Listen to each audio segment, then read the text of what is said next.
السلام عليكم ورحمة الله وبركاته. إن الحمد لله نحمده ونستعينه ونستغفره ونعوذ بالله من شرور أنفسنا ومن سيئات أعمالنا. من يهد الله فلا مضل له ومن يضلل فلا هادي له. وأشهد أن لا إله إلا الله وحده لا شريك له وأشهد أن محمدا عبده ورسوله. أما بعد، أعوذ بالله من الشيطان الرجيم. بسم الله الرحمن الرحيم. يا أيها الذين آمنوا لا تخونوا الله والرسول وتخونوا أماناتكم وأنتم تعلمون إنما أموالكم وأولادكم فتنة والله عنده أجر عظيم. আল্লাহ তাআলা অশেষ হামদ।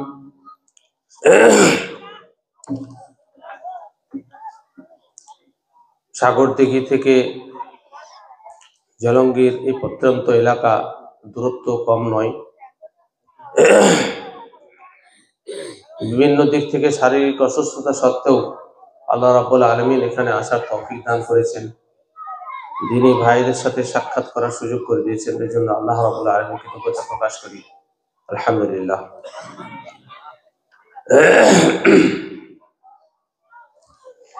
আপনাদের যদি অসুবিধা না থাকে তো এখানে সামনে এসে বসলে ভালো হতো। ডান দিকে যারা আছেন, যাদের চেয়ার ছাড়া বসতে পারবেন না তারা বাদ দিয়ে এখানে এসে বসে। যারা চেয়ারে বসে আছেন সকলকেই বলছি, যাদের অসুবিধা আছে তারা থাকেন, বাকি এখানে এসে বসেন, এখানে বসেন। কোন জায়গাতে এমনি করে বলেছিলাম যে এখানে সামনে এসেছে, বলছে আমাদেরকে অপমান করা হলো না। এটা শিক্ষার নীতি নয়। সামনে আসেন, সামনে আসেন, কথা বুঝতে সুবিধা হবে। আসেন ভাই, ঘুরে ঘুরে আপনাকে দেখতে হবে, আর সামনে তাহলে সকলকে একসাথে দেখতে হবে। আসেন, আল্লাহ তৌফিক দান করুন।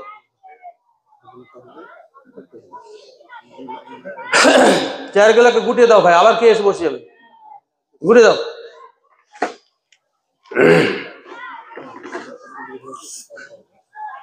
এই বাচ্চাগুলো কাদের? মেলা ঠেলার মতন হই হুল্লোড় করে বেড়াচ্ছে। এদের অভিভাবক কেউ না আছে না নাই যে আমার ছেলে কোথায় কি করে বেড়াচ্ছে, কোনো খোঁজ খবর রাখে না। যাই হোক, আল্লাহ তাআলা আমাদেরকে পৃথিবীতে পাঠিয়েছেন, না আমরা মা বাপের ইচ্ছা এসেছি, না আমাদের নিজের ইচ্ছা এসেছি। এটা প্রথম কথা মনে রাখবেন। আল্লাহ আমাদেরকে দুনিয়াতে এনেছেন,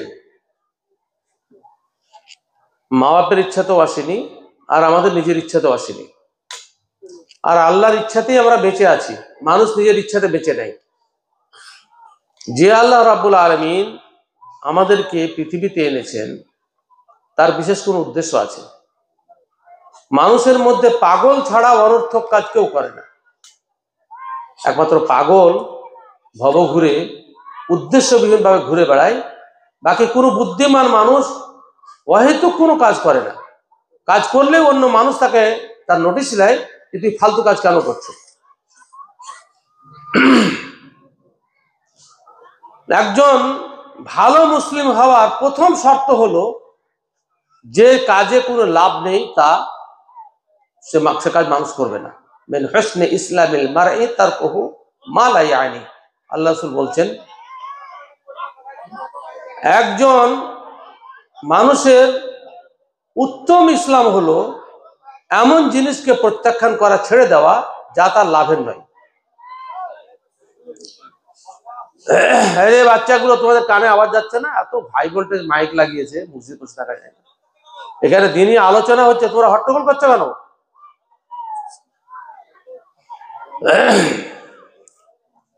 তো আল্লাহ তাআলা আমাদেরকে, আল্লাহ যিনি নিজে বলেছেন যে আমি হাকিম, বিজ্ঞানময়। আর আরবিতে একটা প্রবাদ আছে, ফি'লুল হাকিম লা ইয়াখলু আনিল হিকমা। জ্ঞানী মানুষের কাজ হিকমত থেকে, জ্ঞান থেকে, জ্ঞান মুক্ত নয়। আল্লাহ রাব্বুল আলামিন আমাদেরকে যে পাঠিয়েছেন এর পিছনে উদ্দেশ্য আছে। আন্নামা আফাহাসিবতুম আন্নামা খালাকনাকুম আবাসাও ওয়া আন্নাকুম ইলাইনা লা তুরজাউন। তোমরা কি ভেবে নিয়েছো আমি তোমাদেরকে ফালতু ফালতু সৃষ্টি করেছি, আমার কাছে তোমাদেরকে ফিরে আসতে হবে না? সুতরাং আমাদেরকে আল্লাহ তাআলা বিশেষ উদ্দেশ্যে সৃষ্টি করেছেন, এটা স্পষ্ট। আমি যখন আমার কোনো কাজ করি না বিনা উদ্দেশ্যে, তখন আল্লাহ বিনা উদ্দেশ্যে কাজ করবেন, এটা হতে পারে না। আমরা নিজের ইচ্ছা তো আসেনি, কারণ অনেক মা বাপ আছে সারা জীবন চেষ্টা করেও একটা সন্তান তাদের হয় না, বাঁঝা করে দিয়েছে আল্লাহ তাআলা। আমাদের মা বাপের ইচ্ছা তো নয়। আল্লাহ যাকে ইচ্ছা করেন কন্যা সন্তান দেন, কাকে ইচ্ছা করেন পুত্র সন্তান দান করেন, আবার কাউকে কন্যা পুত্র দুটোই দান করেন, আবার কাউকে বাঁঝা করে দেন। আল্লাহ তাআলা কোরআন মাজিদে সূরা সূরাতে বলেছেন পরিষ্কার ভাবে, আম্মা ইয়াশা ইয়াজআলহু আকিমা। তাহলে আমরা বিশেষ উদ্দেশ্যে আল্লাহ আমাদেরকে দুনিয়াতে এনেছেন। দুনিয়া হচ্ছে কার্যক্ষেত্র, কিছু কাজ করে আল্লাহ রাব্বুল আলামিনের কাছে আমাদেরকে যেতে হবে। সেজন্য প্রত্যেকটা কাজ করার পূর্বে, এ ভাই তোর আস্তে কথা বলো, প্রত্যেকটা কাজ করার পূর্বে আপনাকে হিসাব করতে হবে যে আমি এই কাজ করছি, এই কাজে আমি মজুরি পাবো না বকুনি খাবো। একজন মুসলিম আপনাকে প্রত্যেক কাজ করার পূর্বে ভাবতে হবে এই কাজ করার বিনিময়ে আমি বকুনি খাবো না আমি মজুরি পাবো। আপনার স্ত্রী যদি আপনার ইচ্ছার বিরুদ্ধে কোনো কাজ করে দেয় তা আপনি সহ্য করতে পারেন না। আপনার লেবার যদি আপনার ইচ্ছার বিরুদ্ধে কাজ করে দেয় আপনি সহ্য করতে পারেন না। আপনার অধীনস্থ ব্যক্তি আপনার ইচ্ছার বিরুদ্ধে কাজ করে দেয় আপনি সহ্য করতে পারেন না। তো আল্লাহ রাব্বুল আলামিনের ব্যক্তিত্ব আমার আপনার থেকে কি তার মেজাজ কি কম যে আমরা অন্যায় করব আর আল্লাহ রাব্বুল আলামিনের হিসাব নেবেন না? না, অবশ্যই হিসাব নেবেন। এই যে সভাটা করা হয়েছে, হাই ভোল্টেজ মাইক লাগানো হয়েছে, এর হিসাব আপনাকে দিতে হবে। প্রয়োজন আছে কেন অপ্রয়োজন? ভাই কোনো লোক গিয়ে বাচ্চাগুলোকে একটু বুঝিয়ে শোনার বাবা, কেউ নাই এখানকার দায়িত্বশীল? কারা ভলেন্টিয়ার? নিজেরাই তারা লাইনে নাই, তো ওরা কি ভলেন্টিয়ার হবে? স্বেচ্ছাসেবক গুলা শুনলাম মাগরিবের নামাজে একজনও আসেনি। জলসার স্বেচ্ছাসেবক এসেছিল, আসেনি, একজন আসেনি। যারা আল্লাহকে ভয় করে নামাজ পড়ে না তারা মানুষকে ভয় করে দায়িত্ব পালন করবে? এটা হয়? এটা সম্ভবই নয়। ওমর রাদিয়াল্লাহু তাআলা আনহু যখন গভর্নর নিযুক্ত করতেন বিভিন্ন প্রদেশে, তখন প্রথম কথা বলতেন ইন্না আহাম্মা আমরিকুম ইনদি আস-সালাহ। গভর্নর পদে থাকাকালীন সব থেকে গুরুত্বপূর্ণ যে কাজের হিসাব আমি নিব সেটা হচ্ছে নামাজ। ফামান যায়্যাহা ফাওয়া লিমা সিওয়াহা আযিয়াউ। আমি যদি দেখে নামাজ নষ্ট করছে আমি ধরেই নিব যে অন্য কাজ সব নষ্ট করে। কেমন করে? যে ব্যক্তি আল্লাহর ভয়ে নামাজ পড়ে না সে মানুষের ভয়ে অন্য দায়িত্ব পালন করবে। যে মানুষ গায়েবের খবর জানে না, চোখের সামনে না আসলে দেখতে পায় না, তো সে ভালো কাজ করবে? এটা হতে পারে না। নামাজে যে চোর সে সব কাজের চোর। যাক, তো এই সভা সমিতি করার সময় হিসাব করবে যে কোনটা করলে করা ঠিক, কোনটা করা ঠিক নয়। হ্যাঁ, প্রত্যেকটা কাজের হিসাব দিতে আমাদেরকে পুঙ্খানুপুঙ্খ হিসাব দিতে হবে। ওয়ালিমান খাফা মাকাম রাব্বিহি জান্নাতান, আল্লাহর কাছে দাঁড়িয়ে হিসাব দিতে হবে। এই ভয়ে যে যার অন্তরে আছে তার জন্য দুটি জান্নাত, ডবল জান্নাত। প্রত্যেকটা কাজ, মানুষ ফালতু কাজ করতে পারে না। তিনটে ব্যক্তির খালি হিসাব হবে না, তিন প্রকারের ব্যক্তির হিসাব হবে না। এক প্রকারের ব্যক্তি যে ঘুমিয়ে গেছে, ঘুম ভাঙেনি, ওই সময় কোনো দায়িত্ব পালন করেনি, আল্লাহ হিসাব নেবেন না, কারণ ঘুমিয়ে গেছে আর নিজের কন্ট্রোলের বাইরে ছিল। দুটি অবস্থায় আত্মা আল্লাহর কাছে চলে যায়। আর একটা হচ্ছে ঘুমের অবস্থায়, আল্লাহ ঘুমের অবস্থায় আত্মা ফিরিয়ে দেননি, সেজন্য সেই সময়টার হিসাব নেবেন না। আর এক মৃত্যুর সময় আল্লাহ তাআলা সূরা জুমারে পরিষ্কার ভাষায় বলছেন আল্লাহু ইয়াতাওয়াফাল আনফুসা হিনা মাউতিহা ওয়াল্লাতী লাম তামুত ফি মানামিহা ফায়ুমসিকুল্লাতী কাযা আলাইহিল মাউত ওয়া ইরসিলুল উখরা। যার মউতের ফয়সালা থাকে তাকে আল্লাহ ফেরত দেন না, আর যা দুনিয়াতে বাঁচার অবস্থা থাকে তাকে তার রূহটাকে আবার দুনিয়াতে ফেরত দেন। প্রতিদিন যেমনই ঘুমাই সঙ্গে সঙ্গে আল্লাহর কাছে রূহ চলে যায়। তো তিনটি অবস্থার হিসাব নাই, আল্লাহ হিসাব লিখবেন না, কোন ফেরেশতা কিছু লিখবেন না। একটা ঘুমের অবস্থা, আর এক পাগল মানুষ যদি হয় তার হিসাব নাই, আর এক বাচ্চা যতক্ষণ পর্যন্ত তার স্বপ্নদোষ না হচ্ছে, যুবক না হয়ে যাচ্ছে, মেয়ে ছেলে যতক্ষণ পর্যন্ত তার মেন্স না হয়ে যাচ্ছে, এমন বাচ্চাদের হিসাব আল্লাহ তাআলা নেবেন না, এদেরকে ছেড়ে দিয়েছেন। কিন্তু যদি আপনি এর উপরে হন, অর্থাৎ আপনি পাগলও নন, ঘুমন্তও নন, আপনি নাবালকও নন, তা আপনার প্রতিটি মুহূর্তে হিসাব আল্লাহকে দিতে হবে, এটা মনে করে রাখবেন। প্রত্যেকটা মুসলমান সাল্লাল্লাহু আলাইহি ওয়াসাল্লাম বলেছেন, রুফিআল কালাম সালাস, 3 ব্যক্তির পক্ষ থেকে ফেরেশতা কলম উঠিয়ে রেখে দেন। এই 3 ব্যক্তি যে কথা বললাম, সে প্রত্যেকটা ব্যক্তি চিন্তা করতে হবে যে আমি 3 জনের অন্তর্ভুক্ত না অন্তর্ভুক্ত নই।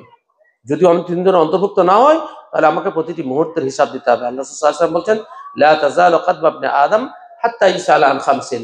কিয়ামতের দিন প্রত্যেকটা ইবনে আদমকে তার নড়াচড়ার অধিকার দেওয়া হবে না মাথার উপরে সূর্য, যতক্ষণ পর্যন্ত সদুত্তর না দিয়ে 5টি প্রশ্নের। তার মধ্যে একটা প্রশ্ন হচ্ছে, সময় কোথায় খরচ করেছে?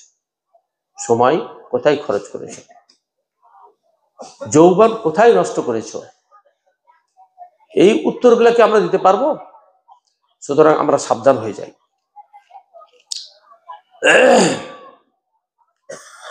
আমার আলোচ্য বিষয় আমাদের সভাপতি সাহেবের মারফত আমি যা জানতে পেরেছি, সেটা হচ্ছে সন্তান প্রতিপালনে মাতা পিতার ভূমিকা। ওই সংক্ষেপে বলার চেষ্টা করব। সন্তান প্রতিপালনে মাতা পিতার ভূমিকা। আমি সূরা আনফালের 2টি আয়াত এই মর্মে তেলাওয়াত করেছি। আল্লাহ রাব্বুল আলামিন সন্তান মূলত অন্যান্য সমস্ত আমানত সম্পর্কে বললেও সন্তান যে একটা বড় আমানত, সে সম্পর্কে আল্লাহ তাআলা এখানে জানাতে চেয়েছেন। আল্লাহ তাআলা কি বলছেন আয়াতের মানে আগে শুনুন।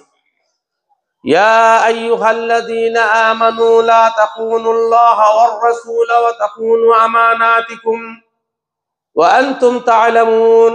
হে ঈমানদারগণ, আল্লাহর খেয়ানত করো না, রাসূলের খেয়ানত করো না, তোমাদেরকে যে আমানত দেওয়া হয়েছে তার খেয়ানত করো না জেনে শুনে।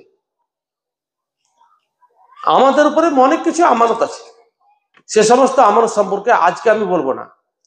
আজকে আমাদের সন্তান রূপে যে আমানত আছে, সেই আমানত সম্পর্কে আমি মূলত বলতে চাই। সন্তান আল্লাহ তাআলার বড় নিয়ামত, বড় আমানত। যেমন বড় আমানত, তেমনি এর সম্পর্কে জিজ্ঞাসাও বড় কঠিন হবে। কিয়ামতের দিন সন্তান সম্পর্কে যদি আপনার কর্তব্যে এবং দায়িত্ব পালনে অবহেলা যদি আপনি করে থাকেন, কোনো মতে আল্লাহ রাব্বুল আলামিন ছেড়ে কথা বলবেন না। সেজন্য সজাগ হন। সন্তান জন্ম দেওয়া সহজ কাজ, ওটা আল্লাহর ইচ্ছাতে হয়। ওটা আল্লাহর ইচ্ছাতে হয়। সন্তান মা কষ্ট করে, বাপের তেমন উল্লেখযোগ্য কষ্ট নাই সন্তান বাইরের জগতে আসা পর্যন্ত। কিন্তু তৎপূর্ববর্তী নারী, স্বামী এবং স্ত্রীর উপরে যে দায়িত্ব বর্তায়, সেটা মূলত বলতে চাইছি আপনাদেরকে খুব সংক্ষেপে। দেখেন, আর 2টি স্তর আছে, 2টি স্তর আছে। আল্লাহ তাআলা আদম সন্তানের মাধ্যমে পৃথিবীর বিস্তার ঘটিয়েছেন। ইয়া আইয়ুহান নাস ইন্না খালাকনাকুম মিন যাকারিন ওয়া উনসা ওয়া জাআলনাকুম শুউবান ওয়া ইয়া আইয়ুহান নাস উবুদু রাব্বাকুমুল্লাযী খালাকাকুম ওয়াল্লাযীনা মিন না ইয়া আইয়ুহান নাস ইত্তাকু রাব্বাকুমুল্লাযী খালাকাকুম মিন নাফসিন ওয়াহিদা ওয়া খালাকা মিনহা যাওজাহা ওয়া বাসসা মিনহুমা রিজালান কাসীরান ওয়া নিসা ওয়াত্তাকুল্লাহাল্লাযী তাসাআলুনা বিহি ওয়াল আরহাম ইন্নাল্লাহা কানা আলাইকুম রাকিবা। আল্লাহ তাআলা এই আয়াতে, আমি মানে করব না, লম্বা আয়াত। এই আয়াতে আল্লাহ তাআলা বলতে চেয়েছেন যে নারী পুরুষের মাধ্যমে, আদম ও হাওয়ার মাধ্যমে পৃথিবীতে অনেক নর প্রাণীর আল্লাহ তাআলা জন্ম দিয়েছেন। তাহলে পৃথিবীতে বংশবৃদ্ধি মা বাপের দ্বারা হয়, স্বামী স্ত্রীর দ্বারা হয়, কিন্তু আল্লাহ তাআলা এর মাধ্যমে মূলত পৃথিবীর বিস্তার ঘটাতে চান। তার উপাসকদের সংখ্যা বৃদ্ধি করতে চান। তাকে কেউ যারা উপাসনা করবে তাদের সংখ্যা বৃদ্ধি করতে চান। সুতরাং আমি যখন বিয়ে করব, আল্লাহ তাআলা স্ত্রীদেরকে জমির সাথে তুলনা করেছেন। নিসাউকুম হারসুল লাকুম ফাতু হারসাকুম আন্না শি'তুম। তোমাদের স্ত্রী জমি সদৃশ, জমিতে যেমন ফসল হয়, তোমার স্ত্রীর মাধ্যমে তোমার সন্তানাদি আসে। আফারাআইতুম মা তুমনুন আনতুম তাখলুকুনাহু আম নাহনুল খালিকুন নাহনু কদ্দারনা বাইনাকুমুল মাউতা ওয়া মা নাহনু বিমাসবুকিন। তোমরা যে বীর্য নিক্ষেপ করো স্ত্রীর সহবাসকালীন, এর থেকে বাচ্চাটাকে তোমরা তৈরি করো না আমি তৈরি করি? তোমরা তৈরি করো, আমি তৈরি করি? আল্লাহ তৈরি করেন। আল্লাহ তাআলা কোরআনে একাধিক জায়গায় বলেছেন যেমন ফসলের সাথে সম্পর্কে বলছেন, আফারাআইতুম মা তাহরুসুন আনতুম তাজরাউনহু আম নাহনুজ জারিউন, মাঠে যে চাষ করো তোমরা করো না আমি করি। বিচুন ছিটিয়ে দিলেন, ওই বিচুন থেকে কপিল উদ্গমন করা, বৃদ্ধি পাওয়া, আবার গিয়ে পাকা, এই কাজগুলো কে করে? আল্লাহ করেন, আপনি করেন না। কোন জিনিস অটোমেটিক দুনিয়াতে বৃদ্ধি হয় না। আপনার শরীরে ইচ্ছা মতো বৃদ্ধি হয়নি, আল্লাহ বৃদ্ধি করেছেন। কাউকে মোটা করেছেন, কাউকে ছোট করেছেন, কাউকে বেটে করেছেন, আল্লাহ তার ইচ্ছা। তো আল্লাহ আমাদের মাধ্যমে পরবর্তী প্রজন্ম, প্রথম নিয়াত আপনাকে রাখতে হবে যে আমার মাধ্যমে যে সন্তান আসছে, আল্লাহ তাআলার উদ্দেশ্য যেহেতু তার উপাসক বৃদ্ধি করা, তার আবেদ বৃদ্ধি করা, সেজন্য আপনার লক্ষ্য থাকতে হবে যে আপনার সন্তান যেন পরবর্তী উপাসক হয়, আবিদ হয়, আল্লাহ তাআলার ইবাদতকারী হয়। এটা আপনার প্রথম টার্গেট। এর উদ্দেশ্যে আল্লাহ আপনাকে স্ত্রী দিয়েছে, সন্তান দিয়েছে। এই উদ্দেশ্য যদি না থাকে যে আমার ছেলে প্রকৃত আবেদ হোক, আল্লাহর উপাসনা করি হোক, তাহলে আপনি বান্দা হিসাবে ব্যর্থ, আল্লাহর নিয়ামতের আপনি অকৃতজ্ঞ। জন্মের পরেই প্রথমে নিয়াত করে নিয়েছেন আমার ছেলে ডাক্তার হবে, ব্যারিস্টার হবে, ইঞ্জিনিয়ার হবে, রাজমিস্ত্রি হবে, অমুক হবে, তমুক হবে, কোটিপতি হবে। একবার ভাবছেন না যে আমার ছেলে প্রকৃত আল্লাহর উপাসনাকারী হবে, প্রকৃত উপাসক হবে। প্রথম লক্ষ্য আপনার প্রকৃত উপাসক করতে হলে আপনাকে প্রথম অ্যাটেম্প জমিটা ভালো তৈরি করতে হবে, জমি ভালো তৈরি করতে হবে, জমি স্ত্রী ভালো নিতে হবে। এটা পিতা হবার আগে আপনার কর্তব্য। আপনি দিনদার নারীকে চয়েস করবেন, যে মেয়ের অধিক সন্তান জন্মগ্রহণ করে, যে মেয়ে অল্পে তুষ্ট, যে মেয়ে স্বামীকে সন্তুষ্ট করে, যে মেয়ে স্বামীর মালের খেয়ালত করে না, এই সমস্ত প্রকৃতির মহিলাকে আপনাকে বিবাহ করতে হবে। পরিষ্কার কথা। আপনি নিজের উদ্দেশ্যে যদি আপনি প্রথমেই খারাপ করে বিবাহ করেন, তা আপনি আল্লাহর উদ্দেশ্যে ব্যাঘাত ঘটালেন। প্রথম উদ্দেশ্য আপনাকে যে আমাকে ভালো স্ত্রী ব্যবহার করতে হবে। কেননা ভালো মানুষের পেট থেকে ভালো সন্তান বেশিরভাগ জন্মায়, হারামখোরের পেট থেকে হারামখোর জন্মায়। এটা সিস্টেম, এটা সিস্টেম। সেজন্য আপনাকে ভালো স্ত্রী চয়েস করতে হবে। রাসূল আকরাম সাল্লাল্লাহু আলাইহি ওয়াসাল্লাম পরিষ্কার ভাষায় বলছেন, তুনকাহুল মারআতু লিআরবাইন লিমালিহা ওয়া লিহাসাবিহা ওয়া লিজামালিহা ওয়া লিদীনিহা ফাজফার বিযাতি দ্বীন তারিবাত ইয়াদাক। মানুষ ভিন্ন ভিন্ন প্রকৃতির, কেউ সম্পদ দেখে, কেউ সৌন্দর্য দেখে, কেউ বংশ দেখে, কেউ দিন দেখে। হে মুমিন, তুমি দিন দেখো আর তার দ্বারাই তোমার জীবনে তুমি সফল হও। তারিবাত ইয়াদাক। দিনদার মহিলা যদি বাড়িতে থাকে, তো এই যে কি শান্তি, রাজা রানীর শান্তি, এটা যার আছে সে একমাত্র অনুভব করে। রাসূল আকরাম সাল্লাল্লাহু আলাইহি ওয়াসাল্লাম পরিষ্কার হাদিসে বলছেন, মাস্তাফাদাল মুমিনু বাদা তাকওয়াল্লাহি খায়রাল লাহু মিন যাওজাতিন সালিহাতিন ইযা নাযারা ইলাইহা সাররাতহু ওয়া ইযা আমারাহা আতাআতহু ওয়া ইযা আকসামা আলাইহা বাররাতহু ওয়া ইযা গাবা আনহা নাসাহাতহু ফি মাসিহি ওয়া মালিহি। একজন ব্যক্তি প্রকৃতপক্ষে আল্লাহর প্রতি ঈমানদার, যে সে ঈমানের পরে সবথেকে বেশি যে জিনিস থেকে লাভবান হয় সেটা হচ্ছে ভালো স্ত্রী, নেক স্ত্রী। তার 4টি গুণ আল্লাহ রাসূল সাল্লাল্লাহু আলাইহি ওয়াসাল্লাম বলেছেন। হুকুম করলে সে পালন করে, ইযা আমারহা আতাআতহু ওয়া ইযা নাযারা ইলাইহি সাররাতহু, স্বামীর দিকে তাকালে স্বামীকে হাসিয়ে দেয়, স্বামী হুকুম দিলে সেটা পালন করে, স্বামী যদি কোনো কারণে রাগ করে তা সবুর করে, আর স্বামী যদি বিদেশে থাকে তো নিজের শরীরের হেফাজত করে, অন্য পুরুষকে দেখতে দেয় না, আর স্বামীর সম্পদের হেফাজত করে, ধ্বংস করে না। তাহলে এমন প্রকৃতির মহিলাকে আপনাকে অগ্রাধিকার দিতে হবে। বাড়িতে নিয়ে আসবেন, বাড়িতে নিয়ে আসার পরে আপনার উদ্দেশ্য আপনার সহবাসের মাধ্যমে আপনাকে প্রথমে নিয়াত করছেন, আল্লাহুম্মা ইন্নী আউযু বিকা, আল্লাহুম্মা জান্নিবনি শাইতান ওয়া জান্নিবি শাইতান মিম্মা রাযাকতানা।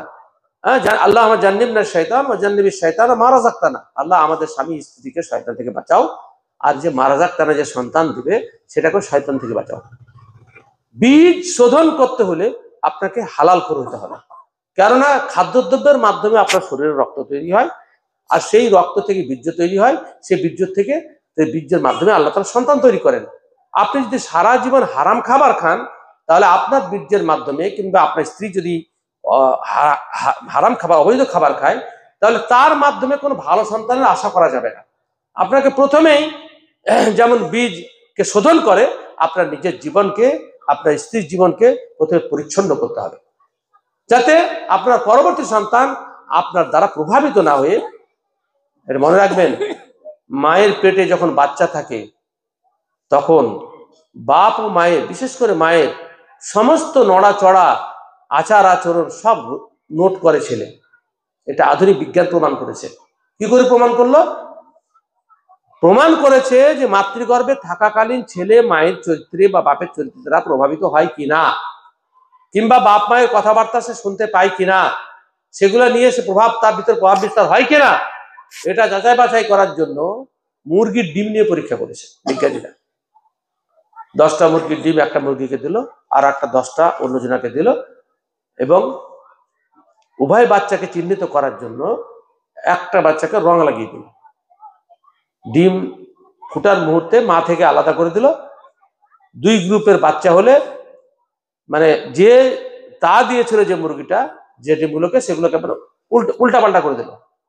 এবার বাচ্চা যখন হয়ে গেল, যে বাচ্চাগুলো কার দিকে যাচ্ছে, যার কাছে আছে, যার কাছে মানে বাচ্চাগুলো বেরিয়েছে তার কাছে আছে, না যার প্রকৃত যে তা দিয়েছে তার কাছে যাচ্ছে। ছেড়ে দিল, দেখা যাচ্ছে যে কুকুর যেমন করছে, যার বার ডিম ছিল তার কাছে চলেছে বাচ্চাগুলো, অথচ মাকে দেখেনি, কিছু করেনি। ওই যে মায়ের পেটের তলে বসে বসে মা টুক করে আওয়াজ করেছে, সব মুখস্থ করেছে, মায়ের কণ্ঠ মুখস্থ করেছে, সঙ্গে সঙ্গে এই দল থেকে অন্য দলে মিশিয়ে দিয়েছে, সব ভাগ হয়ে যাচ্ছে, নিজের নিজের জায়গায় চলে যাচ্ছে। এর থেকে প্রমাণিত যে মায়ের পেটে যখন বাচ্চা থাকে তখন মায়ের চাল চলন, বাপের চাল চলন বাচ্চা নোট করে। সেটা গর্ভে থাকা অবস্থায় এবং পরবর্তী অবস্থাতেও, যখন মায়ের পেটে থাকা এই অবস্থায়, তখন পরবর্তী অবস্থাতেও বাপ মাকে কোনো প্রকার শরীয়ত গর্হিত অপরাধ করা যাবে না। ছেলের সামনে বিড়ি খাওয়া যাবে না, ছেলের সামনে গালিগালাজ করা যাবে না, ছেলের সামনে হারাম খাওয়া যাবে না, ছেলের সামনে দুর্ব্যবহার করা যাবে না, সব রেকর্ড করছো। আল্লাহ তাআলা কোরআন মাজিদে সূরা আহকাফে পরিষ্কার ভাষায় বলছেন যে যারা প্রকৃত খাঁটি মানুষ তারা আল্লাহর কাছে দোয়া করে, ওয়া আসলিহ লি ফি যুররিয়াতি ইন্নী তুবতু ইলাইকা ওয়া ইন্নী মিনাল মুসলিমিন। আল্লাহ, আমার ছেলেদের ব্যাপারে আমাদের সংশোধন করো, আমার সংশোধন করো। আমি যদি ভুল পথে চলি, আমার ছেলে ভুল পথে চলবে, সেজন্য ছেলের ব্যাপারে আমার সংশোধন করো। মা বাপের সংশোধন করতে হবে আগে। কিছু মা বাপ আছে, ছেলে খুব ভালো চাই কিন্তু নিজে দুষ্ট। কোথা থেকে ছেলে ভালো হবে? কোথা থেকে ছেলে ভালো হবে? ব্যতিক্রম কিছু আছে, ভালো মানুষের ছেলেকে, কিছু মানুষ আছে ভালো মানুষ কিন্তু ছেলেটাকে খারাপ। এটা আল্লাহ তাআলার পরীক্ষা, এটা আল্লাহ তাআলার পরীক্ষা। আল্লাহ তাআলা নিজে বলছেন, ইন্নামা আমওয়ালুকুম ওয়া আওলাদুকুম ফিতনা, তোমাদের মাল এবং তোমাদের সন্তান পরীক্ষার বস্তু। আল্লাহ তোমাদেরকে পরীক্ষা করছে এর মাধ্যমে, যে তোমরা এর প্রতি কি আচরণ করছো, কিভাবে তাকে মানুষ করছো, কিভাবে তার দায়িত্ব পালন করছো। আল্লাহ রাব্বুল আমাকে আমার বাপ যখন লালন পালন করেছে, আমার সন্তানদেরকে আমি তেমন লালন পালন করছি। এই পরম্পরা কিয়ামত পর্যন্ত অব্যাহত থাকবে। সুতরাং লক্ষ্যবিহীন ভাবে ছেলে মানুষ করা, এটা ভালো বুদ্ধির পরিচয় নয়, এটা ভালো বুদ্ধির পরিচয় নয়। প্রথমে নিজের সংশোধন, স্ত্রীর সংশোধন, তারপরে সন্তান কামনা করতে হবে। রব্বি হাবলি মিনাস সালিহিন, আল্লাহ সৎ ছেলে আমাদেরকে দাও, সৎ ছেলে দাও। সেই ছেলেকে আপনাকে এবার তারবিয়াত দিতে হবে কোরআন এবং সহিহ সুন্নাহর মাধ্যমে। ছেলে যতদিন মাতৃ দুগ্ধ পান করবে ততদিন পর্যন্ত, কমপক্ষে ততদিন পর্যন্ত মা যেন কোনো প্রকার অসৎ কাজে জড়িয়ে না যায়, কোনো প্রকার হারাম যেন না খায়, কোনো অশ্লীল কাজ যেন না করে। এগুলো মা বাপকে চরম লক্ষ্য রাখতে হবে। ছোট বাচ্চা বললে কথা হবে না, ওর মেমোরিও কম শার্প নয়, সব মনে রাখে, সব মেনে রেখে দিবে।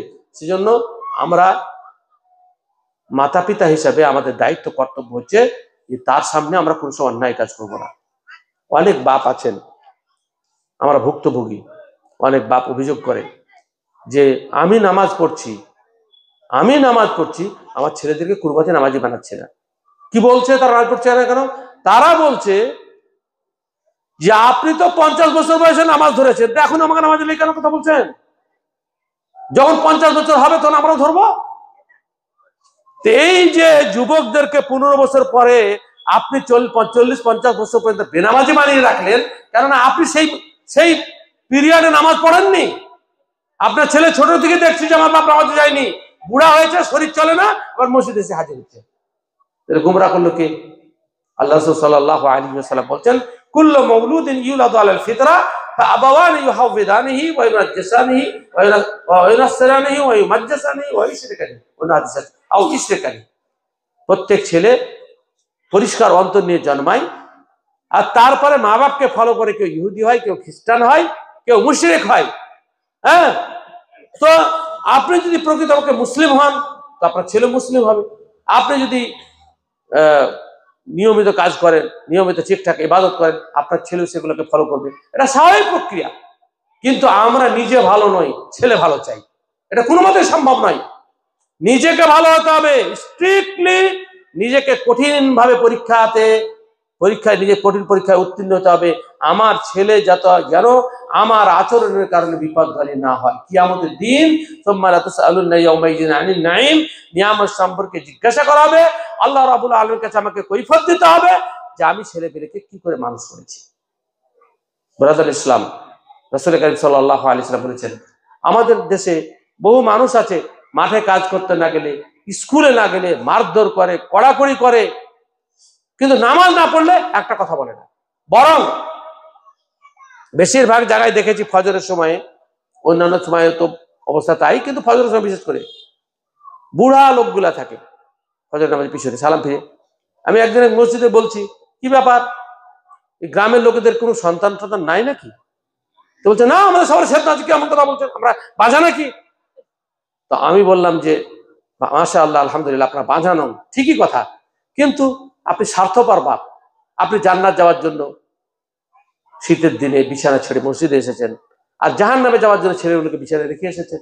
এমন স্বার্থপর বাপের ঔরসে জন্মগ্রহণ করা তো খুব দুঃখের বিষয়।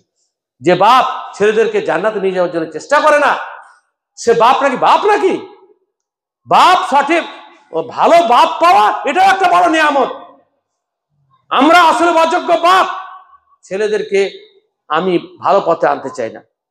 কোনদিন এই যত লোক বসে আছে ফরজ গোসল করতে আর বেটা দেখেছে বেটি দেখেছে এমন রেকর্ড পাবেন না।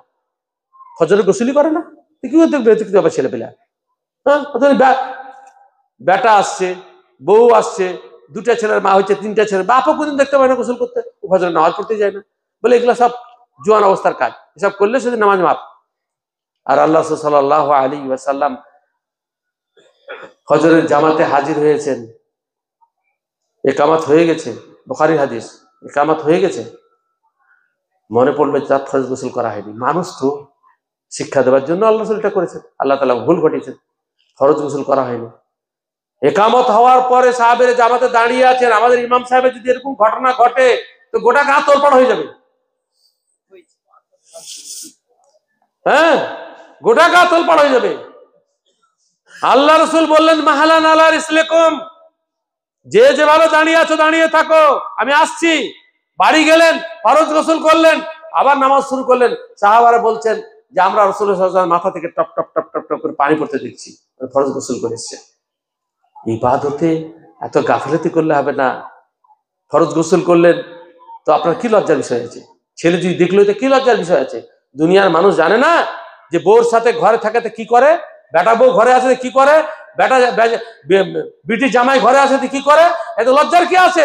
আর ইন্নাল্লাহা লা ইস্তাহি মিনাল হক, সত্য কাজে তো আল্লাহ তাআলা লজ্জা করেন না। কোরআনে আল্লাহ নিজে বলেছেন।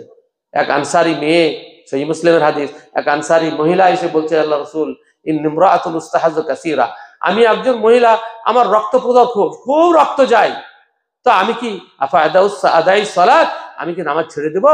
রাসূল বলেন না। বলে কি করতে হবে? বলে তোমাকে 5 ওয়াক্তের মধ্যে 3 বার গোসল করতে হবে, 5 ওয়াক্তের গোসল করতে হবে। আর গোসল করার পরে ওই পথে তুলো দিয়ে রক্তটাকে বন্ধ করে দিতে হবে, দিয়ে তুমি নামাজ পড়ে নিলা। যদি এটা সম্ভব নয় তো জোহর আসর এক গোসলে, আসর ফজর এক গোসলে, জোহর আসর এক গোসলে, মাগরিব ইশা এক গোসলে, তোমাকে 3 বার গোসল করে পড়তে হবে কমপক্ষে। তো বারবার জিজ্ঞাসা করছে, এই তুলো লাগার ব্যাপারটা বুঝতে পারছে না মহিলাটা। আর রাসূল কারীম সাল্লাল্লাহু আলাইহি ওয়াসাল্লাম মহিলার কাছে সব খুলে খুলে বলতে নিজেও লজ্জিত হচ্ছেন। তখন আয়েশা রাদিয়াল্লাহু তাআলা আনহা ঘরের ভিতরে ডেকে নিয়ে ওকে ভালো করে বুঝালেন। তখনই আল্লাহ রাসূল যে কথাটা বলছিলেন, নিআমান নিসা নিসাউল আনসার, লা ইয়ামনাউহুন্নাল হায়াউ ওয়া ইয়াতাফাক্কাহনা ফিদ-দীন। আনসারী মহিলারা কত ভালো মেয়ে, দ্বীন শেখার ব্যাপারে লজ্জা এদের জন্য বাধা হয়ে দাঁড়ায় না। দ্বীন না শিখলে, পবিত্রতা অর্জন না করতে পারলে আপনি তো ইবাদত ঠিকভাবে করতে পারবেন না, তা কাল কিয়ামতের ময়দানে কি অবস্থা হবে? এই বিষয়ে লজ্জা করলে হবে? আপনার রোগ হলে যদি ডাক্তারের কাছে রোগ গোপন করেন, আপনার রোগ কিন্তু ভালো হবে? হবে না। তখন আপনার সবকিছু খুলে খুলে বলতে হয়। অনুরূপভাবে শরীয়তের মাসালা যেগুলো আছে আপনি বুঝতে না পারলে আপনার আলেমদেরকে জিজ্ঞাসা করতে হবে। অবশ্যই যে সমস্ত আলেমের চরিত্র ভালো, যারা ইসলাহ চান, সে সমস্ত আলেমদের কাছে প্রশ্ন করে জানতে হবে যে আমার কি সমস্যা হয়েছে। আমি এই যে কথাটা বলার জন্য বলছি এই কথাই যে আমরা ছেলেকে শিক্ষা দেওয়ার জন্য ফরজ গোসল পর্যন্ত করি না, ফজরের নামাজ তো পর্যন্ত পড়ি না জামাতে। হ্যাঁ, যেদিন অঘটন ঘটে সেদিন নামাজ বাদ। আমাদেরকে ছেলেদেরকে শিক্ষা দেওয়ার জন্য আমাদেরকে কত সতর্ক হওয়া দরকার। হ্যাঁ, বড়দেরকে সবসময় ছোটরা অনুসরণ করে। রাসূল কারীম সাল্লাল্লাহু আলাইহি ওয়াসাল্লাম একদিন জুতো পরে নামাজ পড়ছেন, জুতো পরে, সব সাহাবী জুতো পরে আছেন। আবু দাউদে জুতো পরে নামাজ পড়ার কথা আল্লাহ রাসূল হুকুম দিয়েছেন, জুতো পরে অবশ্যই নামাজ পড়বে যদি নোংরা না লেগে থাকে। সেজদায় গেছেন, তখন জিবরাইল এসে আল্লাহ রাসূলকে বলছেন যে আপনি যে জুতো পরেছেন এতে নোংরা অপবিত্র লেগে আছে। তো রাসূল নামাজের অবস্থায় খুলে দিলেন। পিছন থেকে সাহাবীরা দেখতে পেয়েছেন, সবাই খুলে দিলেন জুতো। রাসূল সালাম ফেরার পরে বলছেন কি ব্যাপার, তোরা জুতা কেন খুললাম? আল্লাহ রাসূল আপনি যে খুললেন। বলে আমার পাজা তো জুতাতে নোংরা লেগেছিল, জিবরিল এসে খবর দেওয়ার ভিত্তিতে আমি খুলেছি, তোমরা কেন খুললে? আল্লাহ রাসূল করেছেন তাই করছেন। বড়দেরকে ছোটরা ফলো করে, অনুসরণ করে। ইতিহাসের বইয়ে লেখা আছে ব্রিটেনের দ্বিতীয় রানী এলিজাবেথ এক ইউনিভার্সিটির মেয়েতে খুঁড়িয়ে খুঁড়িয়ে হাঁটছে। তো সব ছাত্রীরা জুতো খুলে ফেলে দিলে খুঁড়িয়ে খুঁড়িয়ে হাঁটছে। তোরা কেন খুঁড়ি খুঁড়ে হাঁটছো? বলে আপনি যে খুঁড়ি খুঁড়ে হাঁটছেন আমার ভাবছি নতুন কোনো ফ্যাশন। হ্যাঁ, বলে না, আমার পায়ে কাঁটা ঢুকেছিল, সেজন্য আমার কষ্ট হওয়ার জন্য খুঁড়ি খুঁড়ে হাঁটছি। আর তোমাদের পায়ে তো কাঁটা ঢোকেনি। সব সময় ছোটরা বড়দের অনুসরণ করে, সেজন্য বড়দেরকে সব সময় সতর্ক থাকতে হবে, সাবধান থাকতে হবে, যেন ছোটরা বিব্রত, গুমরাহ না হয়, পথভ্রষ্ট না হয়। আপনার সন্তান জন্মগ্রহণ করলো, প্রথম কাজ আপনার তার একটা ভালো নাম রাখা, এবং 7ম দিনে রাখা সুন্নাত অনুযায়ী। যদি 7ম দিনে কোনো কারণ রাখতে না পারেন তারপরেও রেখে দিতে পারেন, কিন্তু 7ম দিনে রাখার চেষ্টা করতে হবে, কারণ এটি সুন্নাত, এখানে বরকত বেশি। ভালো একটা নাম রাখা মা বাপের দায়িত্ব, কর্তব্যের মধ্যে পড়ে। আবল তাবল নাম রেখে দিলেন, যে মানে নাম জানেন না আপনি, সে নাম রেখে দিলেন। কোরআনে আমাদের গ্রামে দুটা মেয়ে আছে কাইফা তিলকা। হ্যাঁ, এই যে কাইফা মেয়েটা আমাকে কোলে মানুষ কাছে, আমার বাড়ির পাশে। কাইফা মানে কি, কিস্তারা, কিভাবে এই নাম রাখা যায় মানুষের? হ্যাঁ, তারপরে নুখরেজা, আমাদের একটা মেয়ের নাম আছে নুখরেজা। ওই নুখরেজা হইয়া ওমাল কিয়ামতে কিতাবা ইয়ালকাহু মানসুরা, ওখান থেকে কোরআনে শব্দ রয়েছে নুখরেজা, রেখে দিয়েছে। মেলা নাম এরকম মেয়ে ছেলেরা কোরআন থেকে শব্দ বেছে করে না। আলেমদেরকে মানে জেনে ভালো নাম রাখেন। রাসূল আকরাম সাল্লাল্লাহু আলাইহি ওয়াসাল্লাম পরিষ্কার ভাষায় বলছেন যে তোমাদের কিয়ামতের দিন নাকুম তুদআউনা ইয়াউমাল কিয়ামাতি বিআসমাইকুম ওয়া আসমাই আবাইকুম ফাহসিনু আসমাআকুম। কিয়ামতের দিন তোমাদের এবং তোমাদের পিতার নাম ধরে ডাকা হবে, সেজন্য ভালো নাম রাখো, সুন্দর অর্থবোধক নাম আপনাকে রাখতে হবে। এটা মা বাপের দায়িত্ব, কর্তব্য। এবং তার যে অধিকার, মা বা মায়ের যে অধিকার, আজকাল মেয়ে ছেলেরা নিজের দেহ সুস্থ রক্ষার্থে পাউডার দুধ খাওয়াচ্ছে, নিজের বুকের দুধ খাওয়ায় না।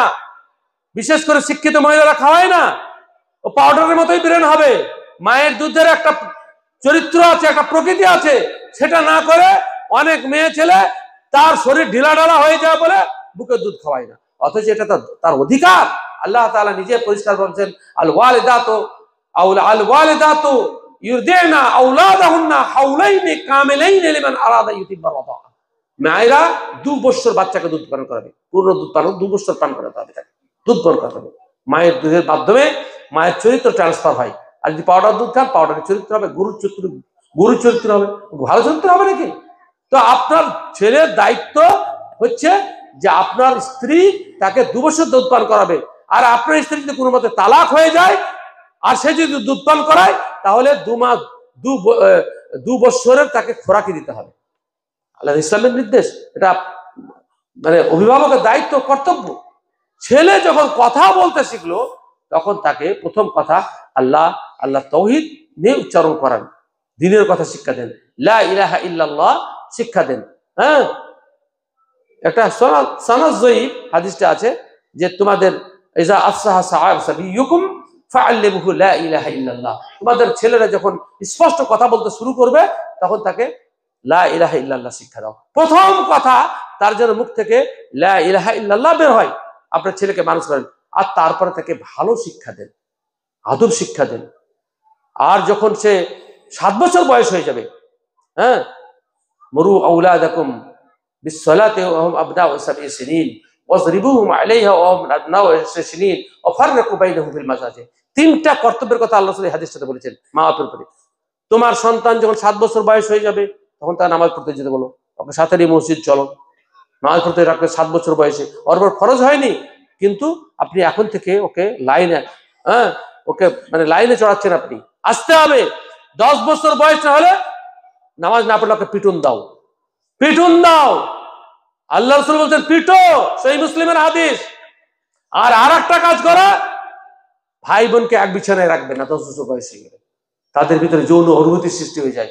ভাই ভাইকেও এক বিছানায় রাখবে না, যদি এক বিছানায় নিতান্তই থাকতে হয় ভাই ভাই, তো অবশ্যই যেন এক লেপে না শোয়, একটা চাদরে না শোয়, পৃথক চাদর হয়, শরীরের সাথে শরীরের ঘর্ষণ যেন তৈরি না হয়। ফাররিকু বাইনাহুম ফিল মাসাজিদ। এই 3টা দায়িত্ব কর্তব্য আপনাকে পালন করতে হবে একটা ছেলের প্রতি। এবার যখন ও বড় হলো তখন আপনি তার একটা নির্দিষ্ট বয়সে তার উপযুক্ত সময়ে আপনি তার বিবাহ ব্যবস্থা করেন। শিক্ষা দীক্ষা যা আছে, যেটুকু আছে, দিনের শিক্ষা, দুনিয়াবী শিক্ষা। আজকাল তো বেশিরভাগ মানুষ দুনিয়া নিয়ে মাত্র, ইংলিশ মিডিয়া পড়াতে হবে, ডাক্তার করতে হবে, ইঞ্জিনিয়ার করতে হবে। কি লাভ পেয়েছেন আপনি? টাকা পেয়েছেন, আখিরাত পাননি, আখিরাত পাননি। আলামিন মিশন প্রচুর ডাক্তার করছে, আলামিন মিশনে ছেড়ে দেওয়ার খুব ভিড়। ভালো কথা, শুধু ডাক্তার গুলা কি হয়েছে? ডাক্তার গুলা কি রহমদিল হয়েছে? প্রথমেই বলছে এত টাকা বিনিয়োগ করে ডাক্তারি পড়িয়েছি, সে টাকা তো তুলতে হবে সুদে আসলে। একদম এই ভাষা, কিভাবে শোষণ করছে তার তো হিসাব কিতাব নাই। আমাদের মুর্শিদাবাদ জেলার এক বিখ্যাত ডাক্তার এবং বড় বড় দাড়ি এবং পরেশগার হিসাবে জানতাম। একদিন আমাকে আমার একটা ব্লাড টেস্ট করার ব্যাপার, রক্ত টেস্ট করার ব্যাপার হলো, আমি এই লালদিঘির ওই নার্সিং হোমে গেলাম, ল্যাবে গেলাম, নিয়ে আমি ভাবছি যে মানে একটু ভালো করে যেন দেখে, সেজন্য ডাক্তারের ফোন ধরিয়ে দিলাম। ডাক্তার বলছে ল্যাবের মালিককে, যে কাউন্টারে বসে আছে, আমি শুনতে পাচ্ছি পাশ থেকে, ধরতে না পেলে তো ওর ব্যাপারে ধারণা ভালোই থাকতো। আমার কমিশনটা বাদ দিয়ে বাকি টাকাটা দিল। একটা রোগীকে কিভাবে শোষণ করছে, এই দিনকে করার জন্য না। ছেলেকে আপনি দয়াবান, রাহমদিল, ওর সামনে দান করান, ওর হাত দিয়ে দান করান, নামাজ সঠিক সময় পড়েন, দিনী শিক্ষা দেন, এটা বাপের দায়িত্ব, কর্তব্য। একটা কথা মনে রাখবেন, ছেলে বড় করে দেওয়া পর্যন্ত আপনার দায়িত্ব, ছেলের পরবর্তী জীবন পর্যন্ত আপনার দায়িত্ব নয়। আলহামদুলিল্লাহ, আমার বাবু সব দায়িত্ব পালন করেননি। আমার বাপ একজন যোগ্য আলেম ছিলেন, বিয়ে দেওয়ার পরে আব্বা আমাদের কোনো দায়িত্ব পালন করেননি, এক ফোঁটা পালন নেই। আলহামদুলিল্লাহ, আমরা 6টা ভাই, 4টা বোন, সব ভালো অবস্থাতে আছি, আব্বা সব কিছু টেনশন নেই। একটা ছেলের বিবাহ দেওয়া পর্যন্ত আপনার দায়িত্ব, তারপরে আপনার কোনো দায়িত্ব নেই ছেলের প্রতি। পৃথিবীর কোনো জানোয়ার, পশু নাই যে ছেলে বড় হয়ে গেলে তার পিছনে। একটা মুরগিকে দেখেছেন, একটু বড় হয়ে ঠুকর মেরে তাড়িয়ে দেয়, যাক নিচে করে খা। হ্যাঁ, সব জিনিস কোনোদিন এই নাই করে। আর এই মানুষ অবুঝ ছেলেটাকে পথভ্রষ্ট করছে, বুড়া পর্যন্ত নিজের সুখ বাদ দিয়ে ওকে দিয়ে চলেছে। তো কবে শিখবে? প্রতিষ্ঠিত হবে কবে শিখবে? সেজন্য আমরা ছেলেদের জন্য ক্ষতিকর। হ্যাঁ, সারা জীবন দিয়ে যাচ্ছি, বুড়া অবস্থায় যাচ্ছি, না খেয়ে যাচ্ছি, যথেষ্ট ভিক্ষা করে বেড়াচ্ছে এ সমস্ত মেয়েরা। এদেরকে বলছি তোমাদের ছেলে পেলে নাই, লোক নাই? তো বলে আছে, তো তুমি ওদেরকে দাও। বলে হ্যাঁ দিই। তুমি ওদেরই তো চলে না, ওদেরই তো হয় না, এই যে স্বভাব, এই কাজটা কোনো সময় করবেন না, এই কাজটা কোনো সময় করবেন না। ছেলেকে নিজের পায়ে উঠতে দেন, চলতে দেন। অনেক বাপ মা আছে বিয়ে শাদী হওয়ার পর 2-4টা ছেলে হয়েছে, পৃথক করতে চাইবে না। আমি যতদিন বেঁচে আছি পৃথক হতে দেবো না। কেন? এক জায়গায় রাখা শরীয়ত বিরুদ্ধ কাজ। আল্লাহ রসুল নিজে বলছেন ফাররিকু বাইনাহুম ফিল মাজাজি, আলাদা বিছানা করে দাও, স্বাধীন করে দাও। হ্যাঁ, এতে যেমন ছেলেদের অধিকার নষ্ট হয়, তেমনি আপনার উপরে অহেতুক লোড চাপে। একটা ছেলে যদি যৌথ ফ্যামিলিতে থাকে, স্ত্রীর সাথে গল্প করার জন্য ওকে রাত পর্যন্ত অপেক্ষা করতে হয়। আর স্বাধীন বাড়িতে থাকলে ওর ইচ্ছা মতো তার স্ত্রীর সাথে ও যা কিছু হাসি মজা যা কিছু করবে, কিন্তু বাপ মা আছে, অমুক আছে, তমুক আছে, কোনো কিছুই করতে পারে না। আপনি তাকে অধিকার থেকে বঞ্চিত করছেন। বড় হলে ছেলেদেরকে ভীরু করে দেন। হ্যাঁ, ভীরু করা অবস্থায় যে বাপকে দেখবে সে হচ্ছে প্রকৃত বেটা। আর বাপের চুষবে আর বাপকে ভালোবাসবে, ও তো পাওয়ার জন্যই বাপটাকে ভালোবাসছে। আপনি ওকে ভীরু করে দেন। প্রকৃত বেটা যদি হয়, ও পৃথক বাড়ি থেকে আপনার খোঁজ খবর নেবে, আপনার জন্য মাছের মাথা পাঠাবে, আপনার জন্য ভালো ফলমূল এনে দেবে, তবেই তো সে বেটা। আর আপনার সম্পত্তি ভোগ করবে, আপনার সব আপনার খাটাবে, আর আপনাকে এই তো স্বার্থপর নয়। সেজন্য ছেলেকে প্রতিষ্ঠিত করার জন্য একটা নির্দিষ্ট বয়সে তাকে পৃথক করে দেন। সৌদি আরবে আপনার যদি ক্ষমতা থাকে বাড়ি করে দেন, আপনার যদি ক্ষমতা থাকে পৃথক বাড়ি করে দেন, বাবা করে খাও। হ্যাঁ, বাড়ি করে দেন। আর ক্ষমতা যদি না থাকে তাকে বলেন তুমি বাড়ি করে নাও। যেমন আমরা নিজে বাড়ি করে নিয়েছি, জায়গা দিয়েছিল, বাড়ি করে নিয়েছি আমরা নিজে। তো অনুরূপভাবে ছেলেদেরকে দিনের পথে আনার জন্য এবং উপার্জনশীল বানানোর জন্য একটা বেটা অলস হওয়া আর উপার্জনশীল হওয়া বাপের কারণে হয়, বাপের দুষ্টামির কারণে হয়, বাপ মার অতি ভক্তির কারণে হয়, অতি ভালোবাসার কারণে হয়। সেজন্য ওটা করবেন না। যেমন বড় হয়েছে ওকে স্বাধীনতা দিয়ে দিন, দেখবেন ও আস্তে আস্তে সব গুছিয়ে নিবে, ঠিকঠাক চালাবে। আপনি যদি জীবদ্দশায় দেখেন যে আমার সব ছেলে কটা ঠিকঠাক চলছে, ইনকাম করছে, এটা তো আপনার আনন্দের। আর মরার সময় দেখলেন যে আপনার বড় বেটা প্রতিষ্ঠা হয়ে ছোট বেটা কিছু করতে পারেনি, তখন আপনার দুঃখ হচ্ছে, এই এটাকে খুব টেনশন আমার, তখন ওর নামে সম্পত্তি লিখে দিচ্ছেন অন্যকে বঞ্চিত করে। এসব কাজ করবেন না। ছেলেদের প্রত্যেককে সমান অধিকার দিবেন, জীবদ্দশায় যদি দেন, এটা মা বাপের দায়িত্ব কর্তব্যের মধ্যে পড়ে। আপনার জীবদ্দশায় যদি সম্পত্তি বেটাকে 10 কাঠা দেন, মেয়েকেও 10 কাঠা দিতে হবে, এটাই শরীয়তের নির্দেশ। ওখানে লিজ্জাকারে বিসমিল হাজিল উনসাইন হবে না, অর্থাৎ ছেলের ডবল মেয়েদের ডবল ছেলে পাবে, এই ফর্মুলা চলবে না। বুখারীর হাদিস আছে, সেই বুখারীর হাদিস ইমাম বুখারী অধ্যায় রচনা করছেন আত-তাসবিয়াতু বাইনাল আওলাদ, হ্যাঁ, বাবুত তাসবিয়াতু বাইনাল আওলাদ, ছেলেদের মধ্যে সমতা প্রতিষ্ঠা করা, এটা ইমাম বুখারী অধ্যায় রচনা করছেন। তারপরে নোমান বিন বাশির এই হাদিসটা নিয়ে আসছেন। নোমান বিন বাশির, বাশিরের বাপ নোমান, নোমানের বাপ বাশির আল্লাহ রাসূল সাল্লাল্লাহু আলাইহি ওয়াসাল্লামের কাছে ওর মানে দুই একটা স্ত্রী ছিল। তো এক স্ত্রীর জুলুমে আল্লাহ রাসূল সাল্লাল্লাহু আলাইহি ওয়াসাল্লামের কাছে যাচ্ছেন, কেন একটা স্ত্রী বলছে আমার ছেলেকে যদি অমুক বাগানটা না দাও তাহলে আমি তোমার সাথে ঝামেলা করবো, অনেক সতীন দাবি করে আমার ছেলেকে দিতে হবে। তো আল্লাহ রাসূলের কাছে গেলেন, গিয়ে বাশির বলছেন আল্লাহ রাসূল সাল্লাল্লাহু আলাইহি ওয়াসাল্লামকে যে আল্লাহ রাসূল, আমি এই বেটাটাকে ইন্নী আতাইতু ইবনে হাজা, আমার এই বেটাটাকে আমি অমুক বাগানটা দিয়েছি। তো রাসূল আকরাম সাল্লাল্লাহু আলাইহি ওয়াসাল্লাম বলছেন আতাইতা মিসলা যালিকা কুল্লা ওয়ালাদিক, তুমি কি তোমার প্রত্যেকটা ছেলেকে, প্রত্যেকটা সন্তানকে অনুরূপ দিয়েছ? বলে না, আমি তা দিইনি, একটাকে দিয়েছি। তো রাসূল সাল্লাল্লাহু আলাইহি ওয়াসাল্লাম বলছেন ইন্নী লা আশহাদু আলা জাওরিন, আমি জুলুমের সাক্ষী হতে পারবো না। তো এর দ্বারা ছেলে এবং মেয়েকে যদি আপনি জীবদ্দশায় সম্পত্তি দিতে চান তাহলে সমান দিতে হবে। আর যদি মরার পরে লাই তাহলে ছেলেরা মেয়েদের ডবল পাবে, এটা মনে রাখবেন। সেজন্য মেয়েদেরকে কমা পাঠিয়ে ভাববেন না।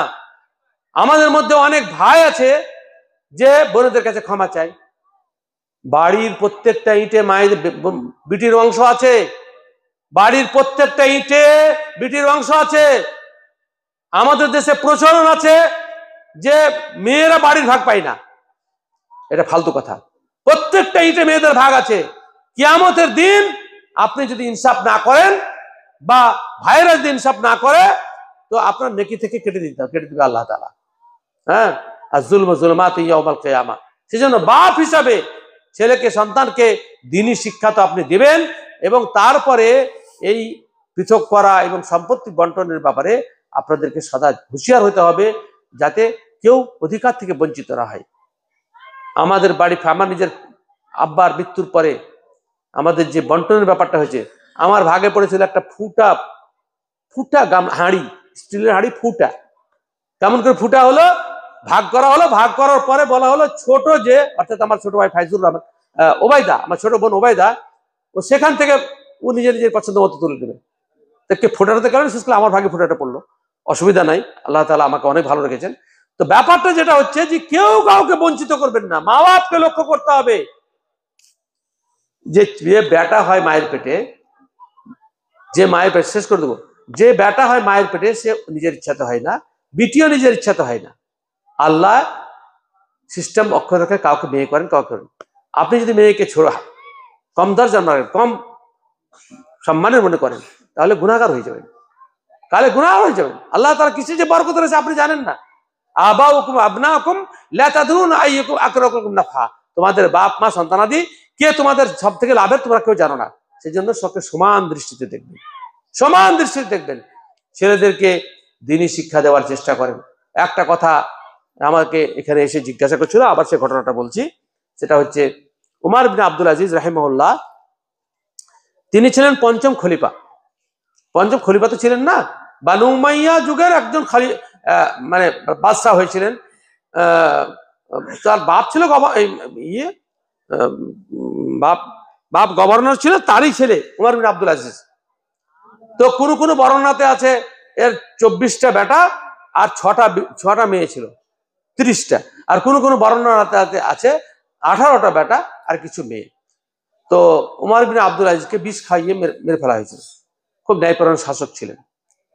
তো যখন ওনাকে বিষ খাইয়ে তড় পাচ্ছেন, তখন ওনার স্ত্রী, জীবিত স্ত্রী, একটু নিন্দাবন্ধ করে বলছেন যে আমার স্বামী 2.5 বছর যাবৎ অবিভক্ত মুসলিম জাহানের বাদশা ছিলেন, আর এতগুলি বেটা এদের জন্য কিছুই ভেবে দেখলেন না, তাদেরকে রিক্ত খালি হাতে তাদেরকে রেখে গেলেন। লম্বা ইতিহাস আছে। তো উমর বিন আব্দুল আজিজ বলছেন যে আমাকে একটু উঠে বসানো হোক, যদি আমাকে উঠে বসানো না হয় তাহলে সঠিক উত্তর পরবর্তী প্রজন্ম কোনোদিনই পাবে না। সেজন্য আমার কষ্ট হচ্ছে, আমি তো এক্ষুনি মারা যাবো, তা আমাকে উঠে বসে উত্তরটা দিয়ে দিই। উঠে বসানো হলো, তখন বলছেন বিবি শোনো, আমার ছেলেরা যদি সৎ হয় তাহলে এ ব্যাপারে আমার কোন দুশ্চিন্তার কারণ নাই। আল্লাহ কোরআন মাজিদে বলছেন ফাল্লাহু ইয়াতাওয়াল্লাস সালিহিন, নেক লোকেদের অভিভাবক হচ্ছেন আল্লাহ। তো যে আল্লাহর হাতে সারা পৃথিবীর সম্পদ, তিনি হচ্ছেন আমার ছেলের অভিভাবক, তাদের অভাব থাকতে পারে? আর যদি অসৎ হয় তাহলে তো আমি তাদের ব্যাপারে কিছু ভাবতে পারবো না। নূহ আলাইহিস সালামকে আল্লাহ তাআলা তার ছেলের ব্যাপারে ভাবতে নিষেধ করেছেন, তা আমি কেন ভাবতে যাব? বলে শুয়ে গেলেন, মারা গেলেন। তার মৃত্যুন্তে মুসলিম জাহানের লোকেরা বসলো যে দায়িত্ব কাকে দেওয়া যায়। শেষকালে এই 18টা বেটাকে 18টা প্রদেশের গভর্নর বানিয়ে দেয়, কেন এরা সব থেকে উপযুক্ত ছিল। তো ব্যাপারটা যেটা হচ্ছে, আল্লাহ রিজিকের মালিক। আপনি ছেলেকে সৎ বানান, আল্লাহওয়ালা বানান, ইনশাআল্লাহ সে যত সম্মানে থাকবে পৃথিবীর কোনো মানুষ সম্মানে থাকতে পারে না। আব্দুল্লাহ সালেবের টাকা নাই, গোড়া পশ্চিমবাংলা মানুষ চিনে, আসামের লোক চিনে, বিহারের লোক চিনে, গোড়া ভারতবর্ষের বড় বড় আলেমরা চিনে। কি টাকাতে চিনতো? টাকা তাহলে কেউ চিন্তা করতো না, আমি তো টাকা নিয়ে ব্যস্ত থাকতাম। হ্যাঁ, তো আপনি যদি ছেলেকে ভালো মানুষ করেন, ইনশাআল্লাহুল আজিজ তার মান সম্মান রিজিকের দায়িত্ব আল্লাহ তাআলার। সেজন্য ছেলেকে ভালো আলেম তৈরি করেন, দিনদার বানান, হ্যাঁ, দিনের পথে পরিচালিত করেন, ইনশাআল্লাহুল আজিজ ছেলেরও অসুবিধা হবে না, বাপেরও কোনো অসুবিধা হবে না ইনশাআল্লাহ। এই বলে আমার বক্তব্য শেষ করছি। প্রত্যেকে, যে সমস্ত যুবকেরা বিয়ে করেনি হিসাব করে বিয়ে করবে, আর যে সমস্ত মানুষ বিয়ে করেছেন সংশোধনের চেষ্টা করেন, আল্লাহর কাছে তওবা করেন। হ্যাঁ, এখনকার যে সমস্ত প্রজন্ম আছে তাদেরকে ভালো মতো পরিচালনার চেষ্টা করেন।